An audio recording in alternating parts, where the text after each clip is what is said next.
Good afternoon and happy holidays. I'm Sherry Dawson, and I'm Deputy Chief of the Consumer Affairs and Outreach Division of the FCC. And welcome to our Safe for the Holidays webinar. Our job at the Consumer Affairs and Outreach Division is to inform consumers of the various regulatory programs and initiatives that the FCC does, but also to engage and inform consumers about the various telecommunications issues that affect their daily lives. And unfortunately, one of those things that affect their daily lives are frauds and scams. Um, During this holiday season, even though it should be very joyous and generous for all of us, there are some Scrooges out there that are out there trying to ruin our holiday season.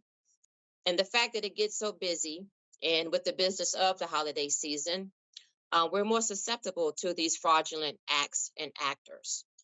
So, with the help of my colleagues in the Consumer Affairs and Outreach Division, as well as for our sister agency, the Federal Trade Commission, members of their Division of Consumer and Business Education will be speaking for the next few minutes about some of these frauds and scams and how you can avoid them.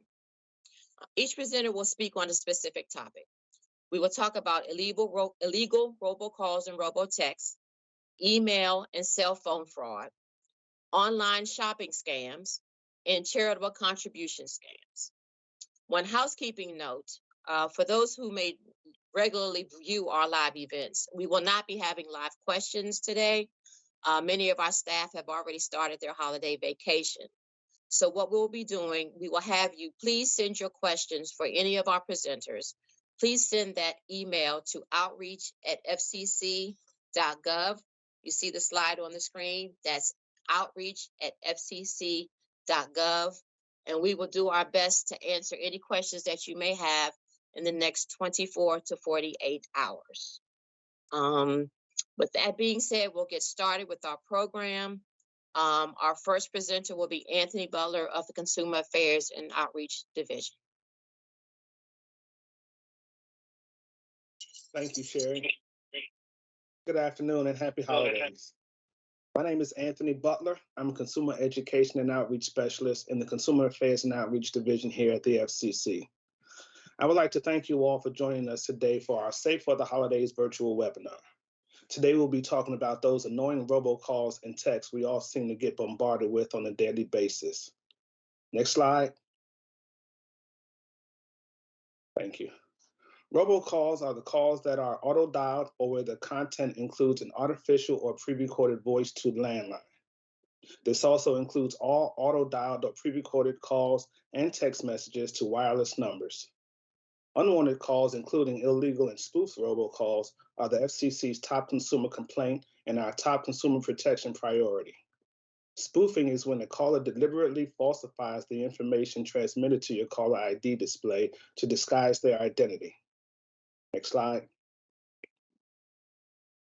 Not all robocalls are illegal. There are several factors to consider, such as the technology used to place the call and if it's a telemarketing call, if the call was placed to a landline or a mobile number, and whether the call number is on the National Do Not Call Registry. There are some legal exemptions, and those exemptions include calls to home wireline numbers from market researchers or pollsters, from calls made on behalf of tax-exempt nonprofit organizations, and informational messages such as appointment reminders, school closings, and flight information. Next slide. The FCC is committed to doing what we can to protect you from these unwelcome situations and is cracking down on illegal calls in a variety of ways. The FCC works with both federal and state government agencies when it comes to robocalls. Both the FCC and the FTC takes an active role with robocalls. The FCC has implemented rules under the Telephone Consumer Protection Act, or TCPA, and takes enforcement actions through financial forfeitures. The FTC similarly enforces its telemarketing sales rules. The FCC has issued hundreds of millions of dollars in enforcement actions against illegal robocallers. We've empowered phone companies to block by default illegal or unwanted calls based on reasonable and analytics before the calls reach consumers. by allowing consumers options on tools to block calls from any number that doesn't appear on a consumer's contact list or other whitelist, requiring phone companies to implement caller ID authentication to help reduce illegal spoofing, and by making consumer complaint data available to enable better call blocking and labeling solutions. Next slide. Here are a few consumer tips to help you stop unwanted robocalls and avoid possible phone scams. To block telemarketing calls, register your phone number on the National Do Not Call list. Legitimate telemarketers consult the list to avoid calling both landline and wireless phone numbers on the list. You can register your number on the National Do Not Call list at no cost by calling 1-888-382-1222 by voice or 1-866-290-4236 for TTY users. You must call from the phone number you wish to register. You can also register at donotcall.gov. If you receive a call from an unknown number, don't answer it. Let it go to voicemail and check the message if one is left. If you answer a phone and the caller or recording asks you to hit a button to stop getting the calls, you should just hang up.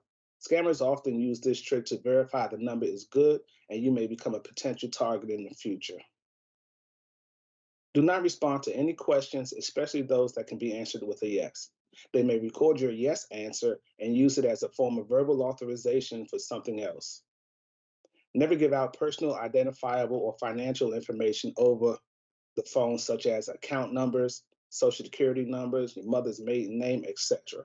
This type of information could possibly be combined with public information about you to hack into your personal or financial accounts. If you get an inquiry from someone who says they represent a company or government agency, do not give out any information. Tell them you will call them back with the information. Hang up and call the phone number or your account statement in the phone book or on the company's or government agency's website to verify the authenticity of the request. You will usually get a written statement in the mail before you get a phone call from a legitimate creditor, particularly if the caller is asking for a payment. Use caution if you are being pressured for payment or information immediately. If you have a voicemail account with your phone service, be sure to set up a password for it. Some voicemail services are preset to allow access if you can call in from your own phone. A hacker could spoof your phone number and gain access to your voicemail if you do not set a password. Talk to your phone company about call blocking tools that they may have available to you. You can also check into mobile apps that you can download to your mobile device to block unwanted calls. If you use robo-blocking technology already, it often helps to let the phone company know which numbers are producing unwanted calls so they can help block those calls for you and others. If you follow these tips, it should help reduce the number of robocalls you receive and also better protect you from becoming the victim of a scam. Last slide. For more information on robocalls and other FCC-related consumer issues, please visit our Consumer Help Center at fcc.gov/consumers. If you haven't already done so, you can register your phone number on the National Do Not Call Registry at donotcall.gov. Lastly, if you wish to file a complaint with the FCC, log on to consumercomplaints.fcc.gov or call 1-888-CALL-FCC or 1-888-225-5322. Thank you for your time and attention. This concludes my presentation. Good afternoon or good morning. I believe Sherry may be having technical difficulties, so I'll just introduce myself at this point. My name is Dave Savlane. I'm also a consumer outreach specialist here at the FCC, and I'm going to be talking about wireless and email fraud. Next slide, please. So this holiday season, I probably don't need to tell you that consumers are going to be bombarded with emails and other advertising about sales and products. And it's also going to be the season for scammers trying to ruin your holidays. So the following are a number of important steps that consumers can take to protect themselves and hopefully not be the next victim of these scammers. Next slide, please. First off, I'm going to talk about email scams, most prominently phishing. If you're watching this, there's a good chance you've heard of phishing, and in fact, it's in the Oxford Dictionary. But just in case anyone needs a refresher or needs to explain phishing to someone else, I'll give you the Oxford definition. Phishing is the fraudulent practice of sending emails or other messages purporting to be from reputable companies or organizations in order to induce individuals to reveal personal information, such as passwords and credit card numbers. Um, I don't know. I can speak personally that I've been getting half my emails these days are emails asking me, "Hey, you have a great credit report. Just click on this link."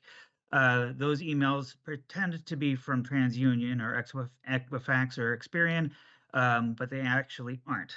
So if I was to click on the links they provide, I would be giving access to any number of personal information, access to my device, so it's important, given the phishing is still very, very prominent, and there's a whole lot of people that still get scammed by it. So we are greatly encouraging people to avoid phishing emails whenever possible.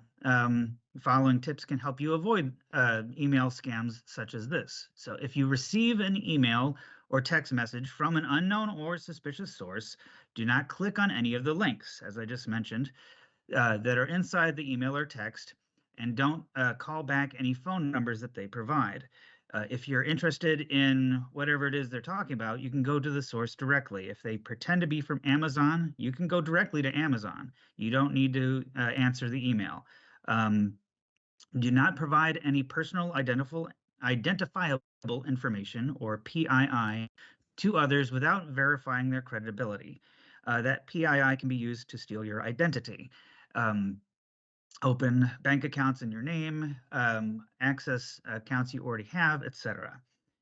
And if you do receive any of these suspicious emails, you can report those emails or text messages to our colleagues at the Federal Trade Commission.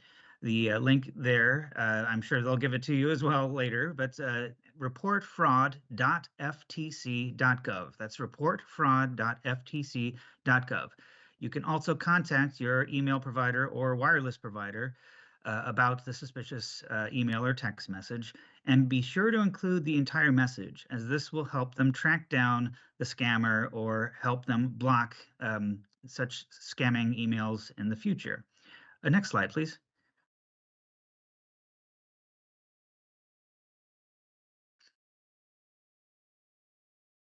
So I'll briefly talk about cell phone scams. Scammers are also targeting our cell phones, smartphones, tablets, etc., to reach the consumers and scam them out of their information and any number of other harmful things. So here are a few ways to avoid being their next victim. Firstly, screen your phone calls. It's amazing how many people need to be reminded about this, but with caller ID, it's important that you take that information into account. Robocalls and unknown numbers are often indicators of a scammer. As my colleague Anthony went through, there are some robocalls that are legitimate, but their information should appear on your caller ID. So the best tip to give any elderly relatives, or any relatives for that matter, is if you don't know who the phone call is from, let it go to voicemail. And if they're legitimate or important, they will leave a voicemail, and then you can get back to them. If a stranger calls and says they are from tech support, or sends a text saying they are from tech support and asks you to click on a link, don't. You can contact any relevant tech support to you directly. You do not need to receive a random cold call from someone's claiming to be from tech support. If you get calls that say they are from the IRS or Social Security, and it's a robocall, just remember that agencies like this will never use robocalls to contact you. So it's a scam. If you download any apps onto your phone, it's always a good idea to check those apps to make sure they're from trusted sources. An increasing scam that is being encountered is fake apps that can appear in app stores, in legitimate app stores, that look like they are the real deal, but they aren't. and they will then ask you to download information, or they will access your device and find all sorts of information. Um, if you get texts from unknown sources, treated just like emails from unknown sources, don't respond to them. You can delete them without hesitation. And also, your devices can be set to automatically connect to Wi-Fi or Bluetooth. It is recommended that you do not set your devices to automatically do that except to your home networks, because scammers and other bad actors can have their devices scanning a room for open Wi-Fi or Bluetooth connections. And if yours automatically connects to Wi-Fi or Bluetooth, it could connect to the scammer and not to a legitimate Wi-Fi or Bluetooth connection that is safe. So it's best to keep the Wi-Fi or Bluetooth connections off unless you are actively using them. Next slide, please. Finally, a word about mobile wallets. Lots of consumers are using their smartphones and tablets as mobile wallets to pay for goods and services, both online and in person. But like anything else, financial scammers are targeting that as well. So here are a few steps to keep those purchases safer. Firstly, never use a mobile payment service over an unsecured Wi-Fi network. The the local coffee shop may have you just scan your phone to their device to pay for your coffee. But if you're making any payments using Wi-Fi, make sure that the link has the little lock indication, or HTTPS. The S just indicates that it's a secure link. But if you are using public Wi-Fi, it's best to use the virtual desktop or VDI, which will encrypt all of the communication you do before it leaves your device to be decrypted by the person you're sending it to. That's just a recommended extra safety step if you're using public Wi-Fi networks. Also, use unique passwords on your mobile devices and install security software on them. Also, never leave your smartphone unattended in a public place or visible in an unattended car. Excuse me. This should seem like common sense, but not only are smart devices one of the highest stolen devices according to police reports. So if unattended, it could get stolen. It also invites people to attempt to hack into your device. Also, if you use accounts using mobile apps for financial transactions, be sure to monitor those accounts for any fraudulent charges. Lastly, if your smartphone is stolen or lost, we have a whole tip sheet on what to do if your smartphone is stolen or lost. But in regards to scams, check your passwords and change your passwords for any mobile payment apps and any bank or credit card accounts that you access using your smartphone. Last slide, please. And once again, here's the same information that we like to hammer home. If you have any complaints that you want to register with the FCC, you can do so at consumercomplaints.fcc.gov. To register your phone on the Do Not Call registry, that website is donotcall.gov.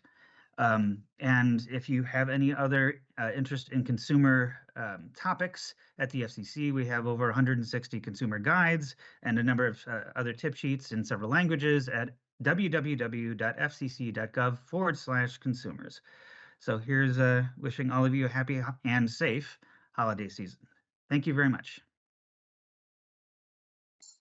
Thank you, Dave. And Sherry's back. I had a few technical difficulties, but I am back now. Our next presenter, or our next two presenters, are from the Federal Trade Commission. We work with them a lot on various telecommunications concerns. Our next presenter will be Jim Kreidler. Jim, take it away. Hi, everyone. We're delighted to be part of this webinar today, and thanks to our colleagues at the FCC for inviting us to participate. I'm Jim Kreidler, as Sherry said, a consumer education specialist with the Federal Trade Commission. Let's see. Before I start, let me tell you a little bit about the FTC. As the nation's consumer protection agency, the FTC works to stop fraud, deception, and unfair business practices. Through enforcement, the FTC does investigations, sues companies and people that break the law, and tries to get money back to consumers wherever possible. Many of those cases are based on reports that the FTC gets from people just like you, who tell us about scams and dishonest practices they see, even if they don't lose money. Through our education and outreach, the FTC tells people about their rights and businesses about their responsibilities. Next slide, please. In print, online, and in person, or virtually, the FTC also shares how to spot and avoid scams, how to report them, and how talking about scams with anyone helps protect not just yourself, but also your network. Finally, the FTC can't do this alone. By working with groups from libraries and community advocates to state and federal agencies, the FTC tries to amplify the message and reach out to a broader audience. Next slide, please.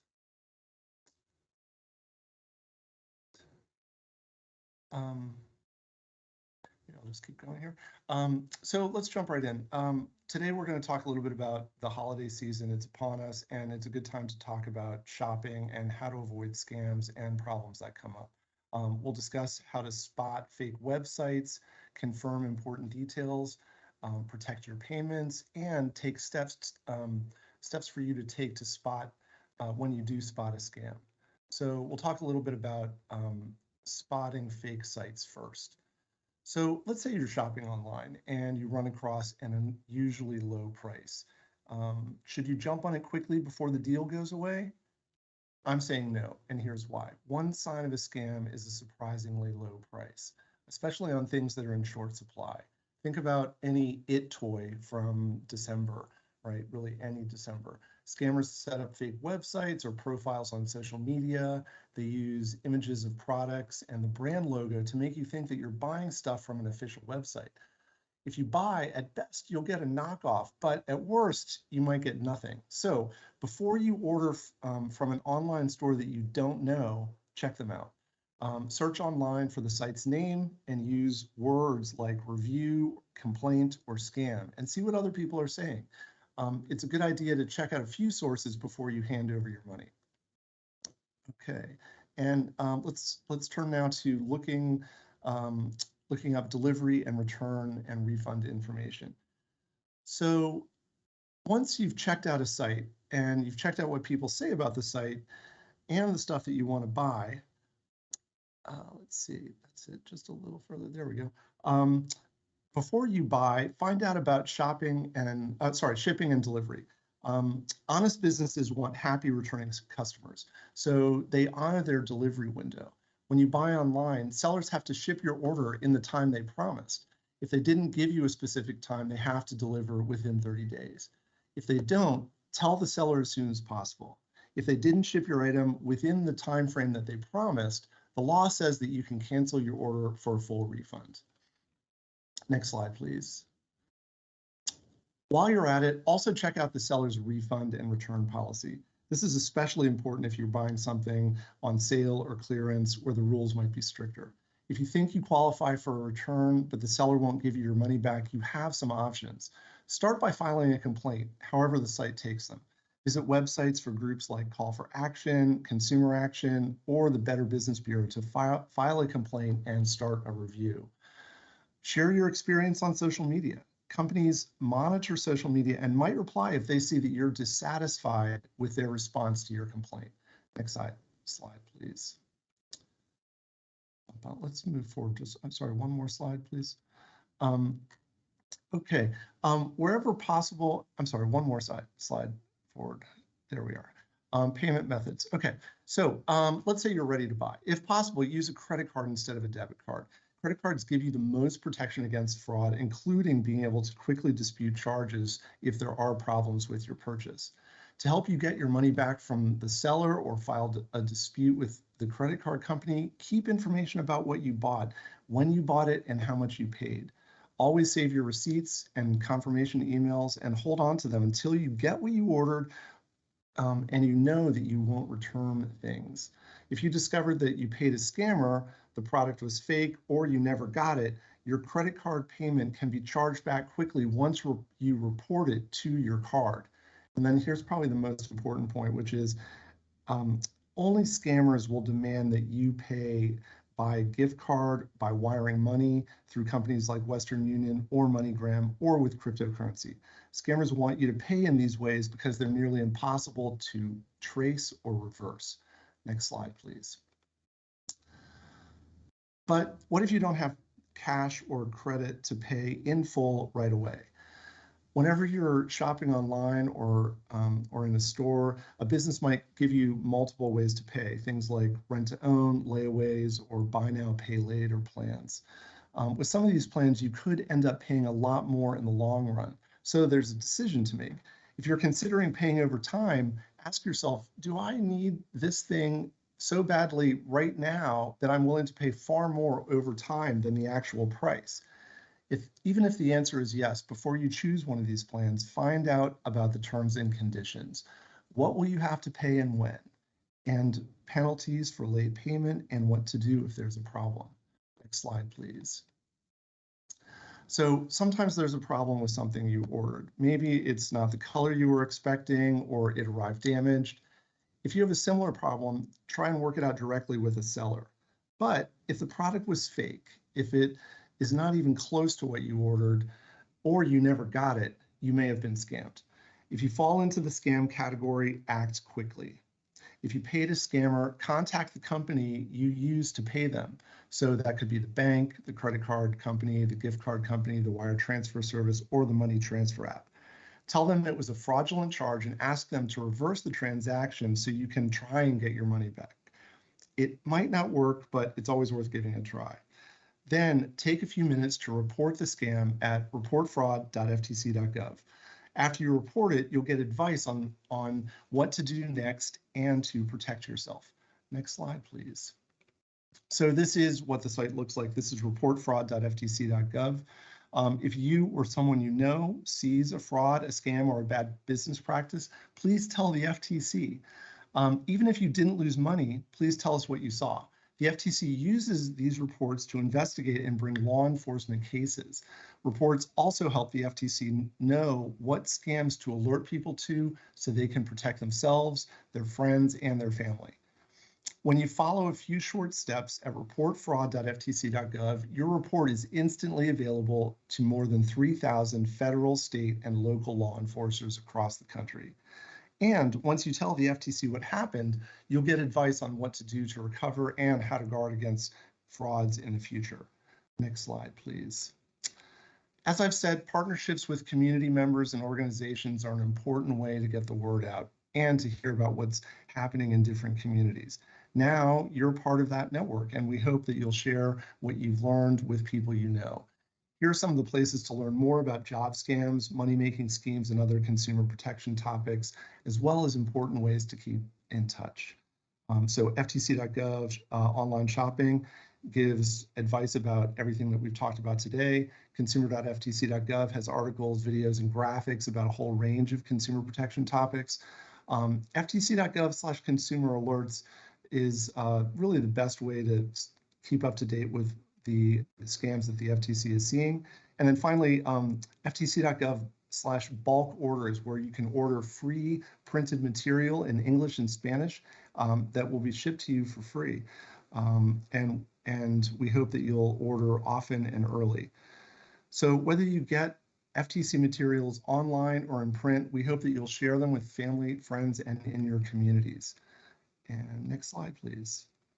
So thank you so much for your time and attention, and thanks to the FCC's Consumer Affairs and Outreach Division for this opportunity to talk with you today. If you think of any questions later, here's how to contact me. And now I will turn it back to Sherry.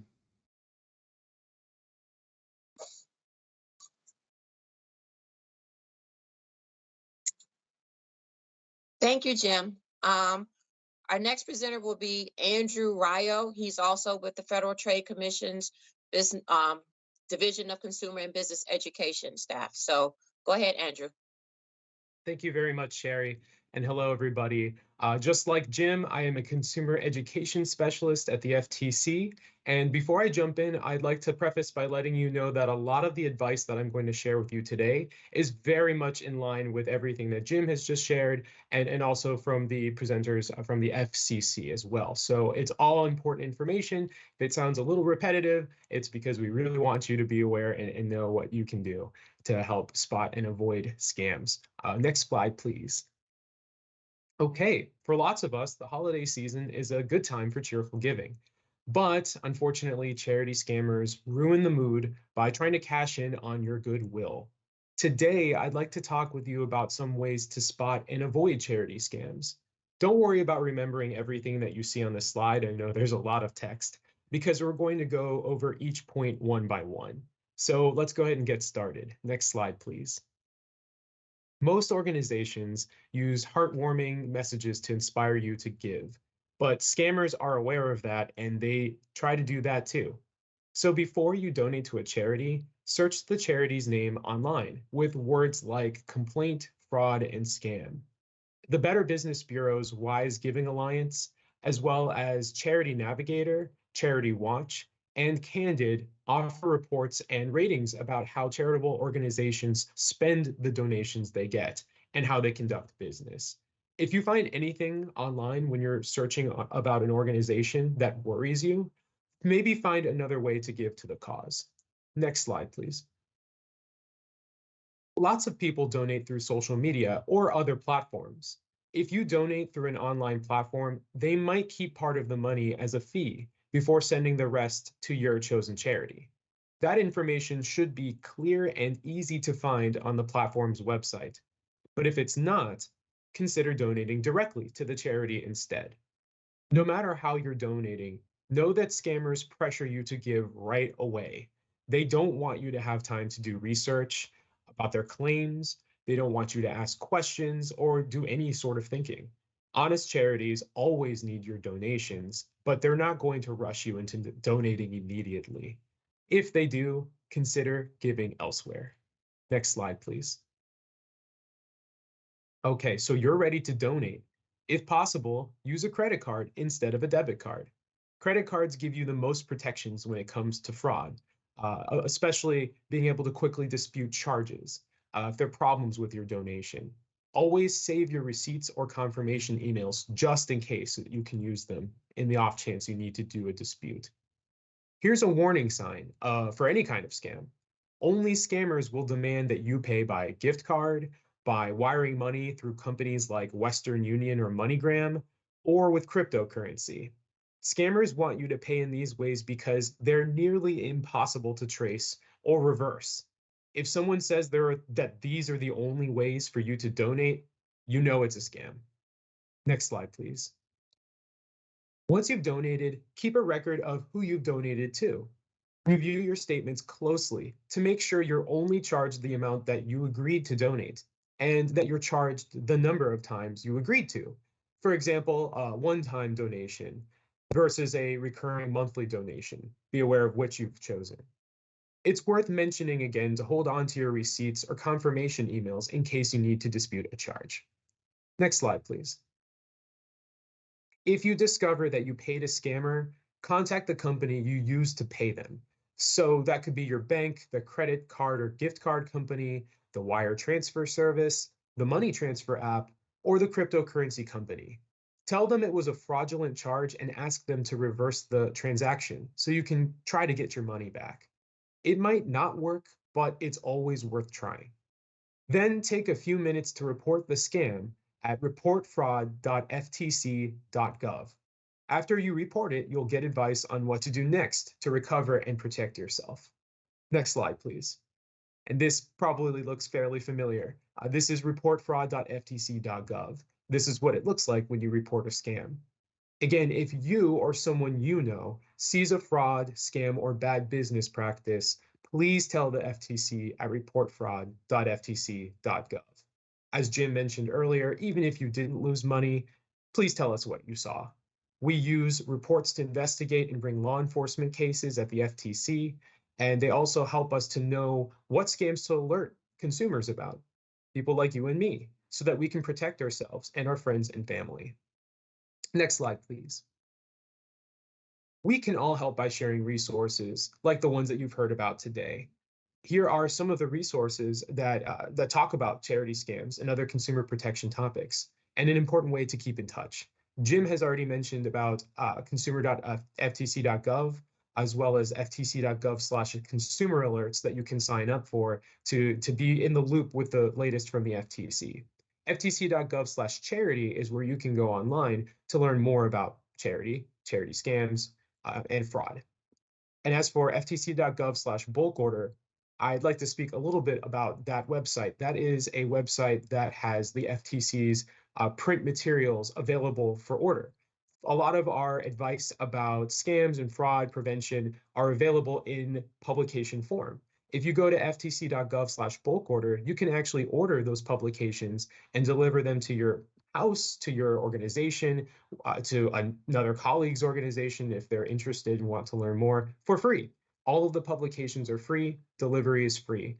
We have most of our publications available in both English and Spanish, so it's an excellent resource, and I definitely recommend checking out ftc.gov/bulk order. We hope you'll share these resources in your communities. Next slide, please. Thank you so much for your time and attention. I understand that we are not doing questions, live questions during the webinar, but I just want to quickly thank the FCC's Consumer Affairs and Outreach Division for the opportunity for Jim and I to speak with you today from the FTC. Next slide, please. If you have any questions at all for us, you are more than welcome to reach out to either Jim or I. My email is there for you to reach out to, arayo@ftc.gov. We're happy to speak with you. And thank you again to the FCC.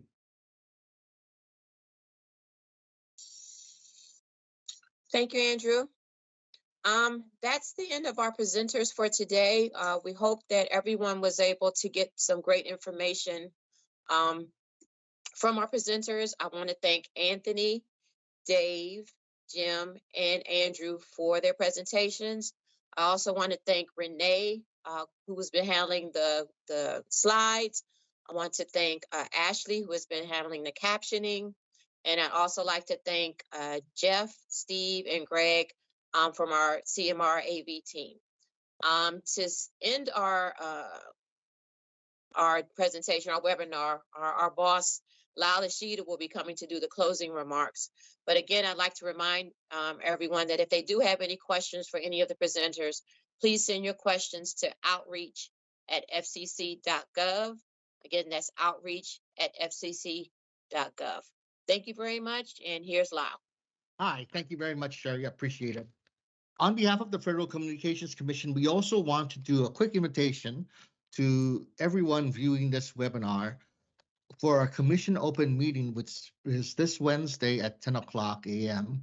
The FCC will be considering a number of pro-consumer policy initiatives up for vote. And just let me go through them real quickly. The commission will be considering a notice of proposed rulemaking on preventing digital discrimination, a separate rulemaking to smooth satellite application processing to help the commission stay apace with the number of innovative satellite applications in the new space age. It will also be considering a notice of proposed rulemaking to improve wireless 911 call routing and text routing to improve emergency response times.